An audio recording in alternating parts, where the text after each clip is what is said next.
Greetings from Grounding Souls. Hi, Soul Family. It's the evening, Monday evening, and I'm excited to bring a second video for today.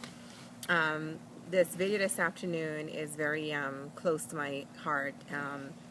It came from a conversation. We've had several conversations, but it came from a conversation I had with my sister today, one of my sisters.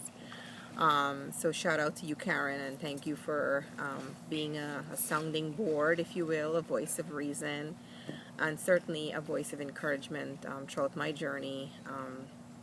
And I hope I do the same to you as well. And because we all know relationships are about reciprocating the love and the respect for each other. So, I love you deeply. I love my sister Susan and my sister Kathy deeply. So I wanted to bring a quick message of encouragement to someone perhaps who needs to hear this, and maybe for someone who doesn't have a sister or someone that they can confide in, or someone they can pick up the phone and call, a friend, a colleague, whatever, etc.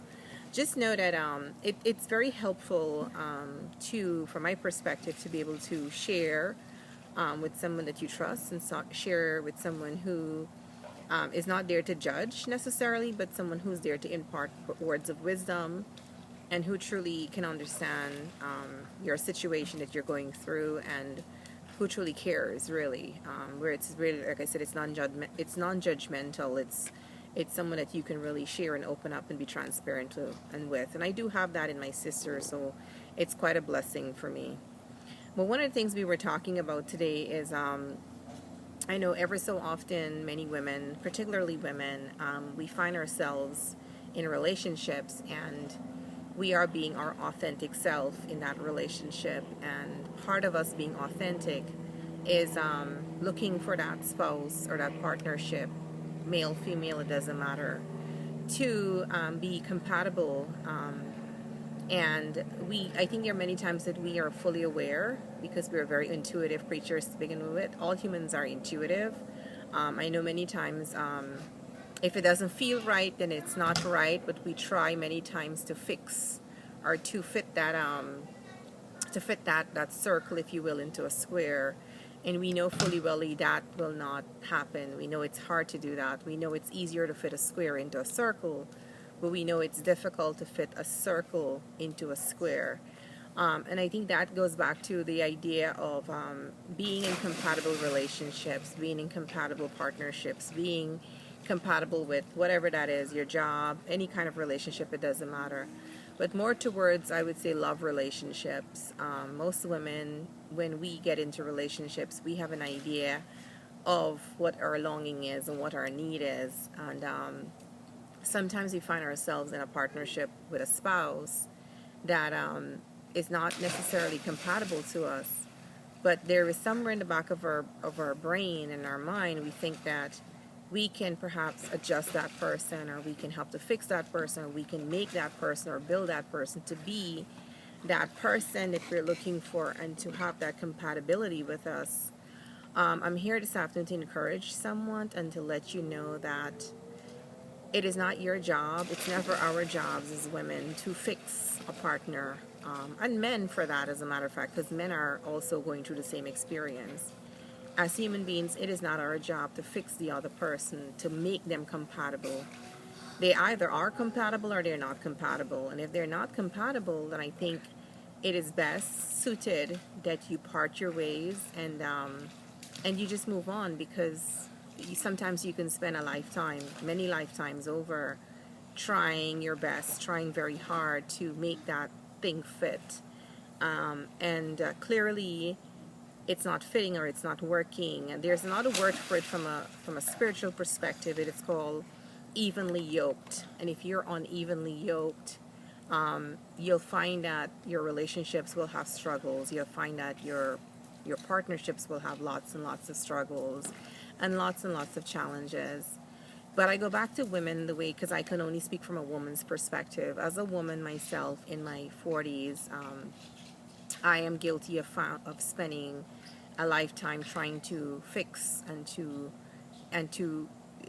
it doesn't matter. I would go to lengths to try to get out of my spouse, my partner, whom I've been married to for several years, but try to get out of him to understand me on that deeper level, that depth.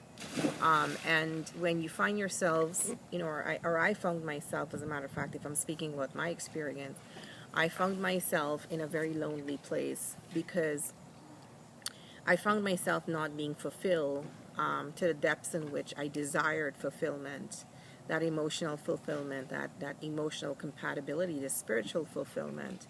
And keep in mind, my spouse is a very great guy. He's a very nice person, but we are just two very different people. And I think part of my immaturity back then was me not recognizing, I don't think it's recognition. I think it's recognizing but allowing the process. It's recognizing and perhaps accepting the person for who they are.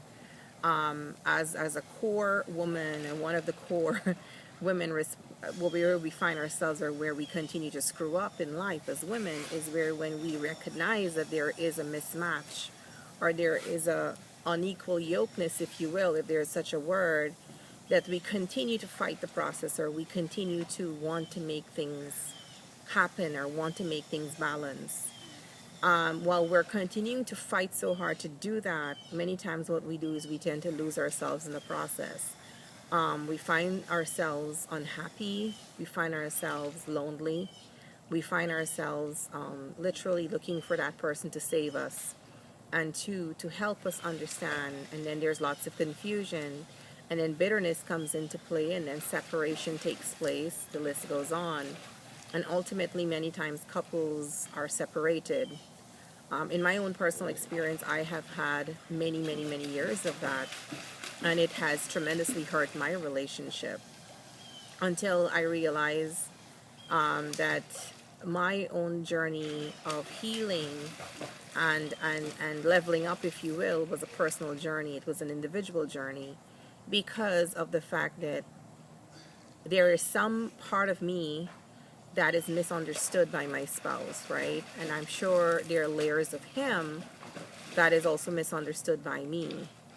The point of my message is wanting to encourage someone who's hearing my voice is to take a pause and analyze your relationships, even before you get involved or you get too deeply and heavily involved, is to really understand, are you guys coming to this relationship with the same or similar goals and understanding?